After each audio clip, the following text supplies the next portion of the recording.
we often just always talk about Pookie and RayRay. Can we convert them? Can they be converted? It seems like it's a lot of men that are Pookie and RayRays. Can we convert? I want to really know what a Pookie and a RayRay is, because I'm just having trouble. Can they not be converted? Can they not be better? And what classifies you? Because it absolutely seems like they're the face of our community. I mean, it's always the answer is Pookie and RayRay. I'm like, wait a minute, I know a lot of good men. Why are we always talking about Pookie and RayRay? Well, it's because the worst of the community has always been at the forefront, unfortunately, when it comes to how we're being represented.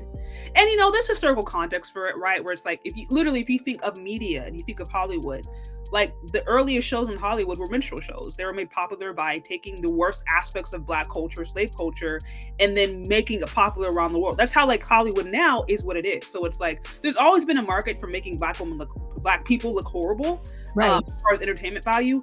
And I think to a certain extent that still exists today. So when I go online and I see Black women twerking on tables or baby boys or getting in fights, and it goes viral and it has 5, 6, 7 million views, and then instead we're sitting here, you and I are sitting here talking, or a Black woman, maybe posting a picture with her Black husband and Black kids, and you see like 3 likes.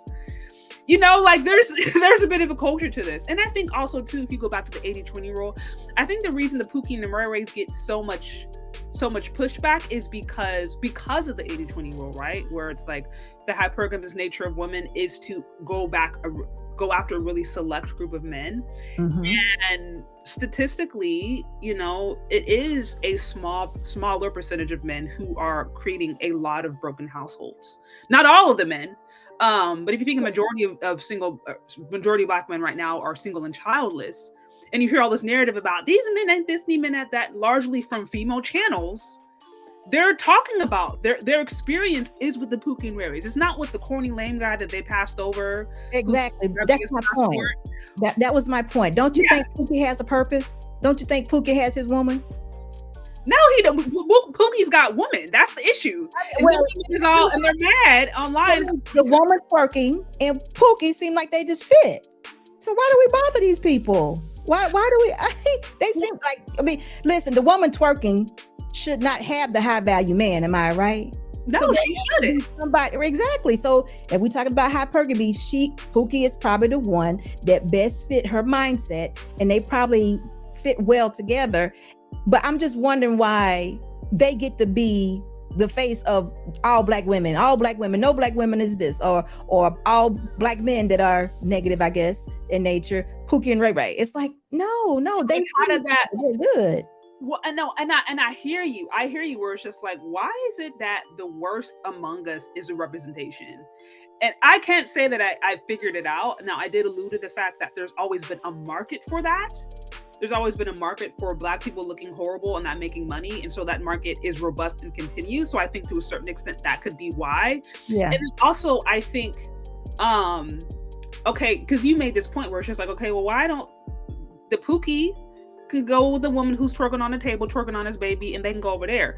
The issue is you'll even have some of these twerking on table women going to colleges and going and getting higher up positions, editors of magazines, getting positions in college. Like some of these women will grow up in these areas and be able to actually maybe put themselves in another class, but they're still dealing with the Pookie because the Pookie looks like Derek Jackson, right? Or they're still dealing with that dude because he looks a certain way. And I think this partially goes to a uncomfortable yet very real truth about what goes on in Black culture, where I think women sometimes we just don't know how to pick right.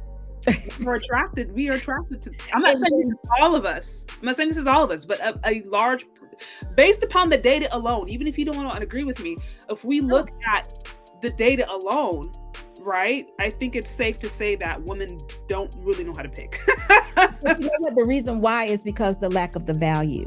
So It goes back to what we initially said. But my only point was, I wish we understood that Pookie and RayRay, I wish we didn't have to call them that, but they have a place.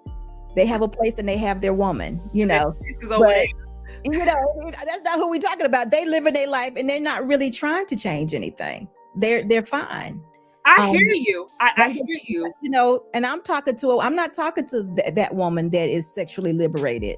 I'm talking to the woman that has got caught up in the middle of something. Whereas, I heard somebody say it like this. They begin to look so much alike. You get what I'm saying? You have this woman who is not sexually liberated, but she might be like this looks so much like the one that is, because she doesn't know any better, or because she's just trying to be normal or trying to fit in. That now it's like, okay, which one of those women are good? Is either one of them, or we are doing things that we have no business doing because we haven't been told what not to do.